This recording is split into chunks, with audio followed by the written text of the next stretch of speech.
Assalamualaikum warahmatullahi wabarakatuh. Bismillahirrahmanirrahim. Kaum muslimin muslimat rahmakumullah, marilah kita tidak henti-hentinya memanjatkan puji syukur kepada Allah, karena dengan nikmatnya Allah masih memberikan kita kesempatan untuk hadir dalam acara. Hadirin yang dimuliakan Allah, bulan Rabiul Awal adalah bulan yang sangat bersejarah dalam kehidupan manusia, karena pada tanggal 12 Rabiul Awal tahun gajah telah dilahirkan seorang pemimpin umat manusia yang merupakan rahmat bagi alam semesta. Beliau adalah junjungan kita, yakni Nabi Muhammad Sallallahu Alaihi Wasallam. Melalui beliau Allah menunjukkan manusia menuju alam yang penuh dengan cahaya keimanan dan ketakwaan kepada Allah Subhanahu wa taala. Oleh sebab itu, di bulan Rabiul Awal ini marilah kita jadikan sebagai sarana dan media untuk mengumpulkan kaum muslimin di masjid-masjid, majelis taklim dan tempat-tempat lainnya. Dengan demikian sudah menjadi keharusan bagi kita untuk mendahulukan kecintaan kepada Allah dan Rasulnya di dalam hati lebih dari siapa atau apa yang dicintai. 2. Untuk mengungkap kembali sejarah kehidupan Rasulullah Sallallahu Alaihi Wasallam untuk diteladani. Dengan peringatan kelahiran Rasulullah Sallallahu Alaihi Wasallam ini dapat mengungkap kembali sebagian dari kehidupan Rasulullah Sallallahu Alaihi Wasallam dan jihad perjuangannya di dalam menegakkan agama Islam, dalam menyambut dan memperingati Maulid Nabi Muhammad Sallallahu Alaihi Wasallam. Marilah kita telusuri dan kita hayati perilaku hidup Rasulullah yang selanjutnya kita jadikan acuan di dalam aktivitas kita sehari-hari dan berjuang di jalan Allah Subhanahu wa taala.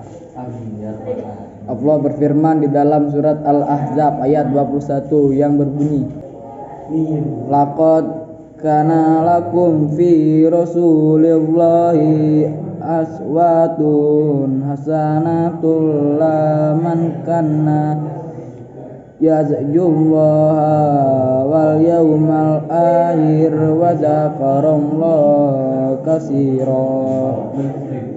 Artinya, sesungguhnya telah ada pada diri Rasulullah itu suri teladan bagimu, ialah orang yang mengharapkan rahmat Allah. Beliau lahir untuk membawa rahmat kelak ketika dia telah dewasa, yakni agama Islam. Karena beliau kita dapat terbebas dari alam jahiliyah yang gelap dan kini rasakan yang namanya benderang. Kita sudah bisa membedakan mana yang hak dan batil. Sebelum beliau lahir di muka bumi, semua umat ada dalam keadaan yang rusak. Para wanita diperbudak oleh lelaki karena adat jahiliyah. Sudah masyarakat mereka banyak melakukan tindakan yang sangat ditentang oleh Allah. Muslimin dan muslimat yang berbahagia, setelah Muhammad SAW membawa Islam, zaman jahiliyah dapat berubah total dan berganti. Muslimin dan muslimat yang berbahagia, setelah Muhammad SAW membawa Islam, zaman jahiliyah dapat berubah total dan berganti dengan adat Islami, meski perjuangannya tidak mudah.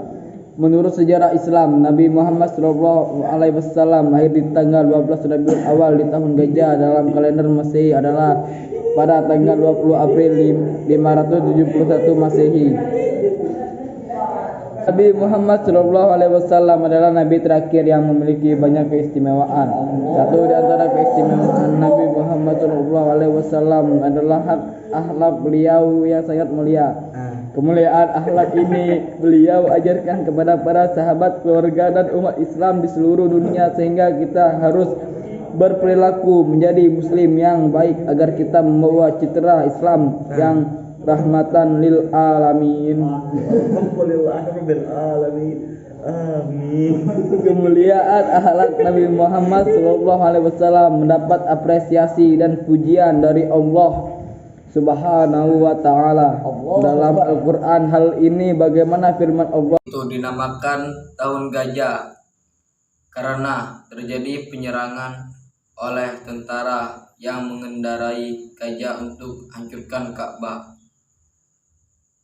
Pemimpin pasukan itu adalah Abraha, seorang gubernur dari Yaman. Namun tujuan tersebut tidak tercapai sampai saat ini.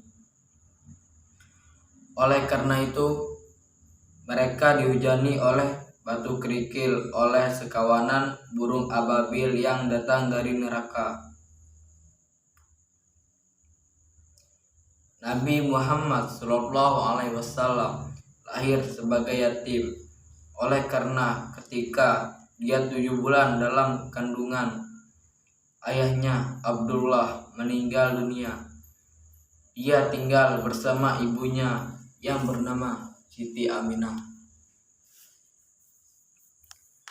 Untuk kita sebagai orang Islam, penting sekali untuk memperingati peristiwa kelahirannya. Selain itu juga harus mencontoh sifat baik dan mulia yang dia miliki. Demikian apa yang ingin saya sampaikan.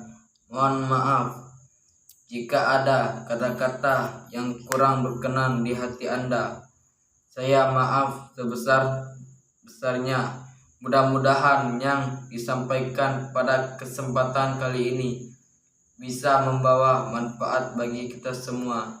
Wassalamualaikum warahmatullahi wabarakatuh.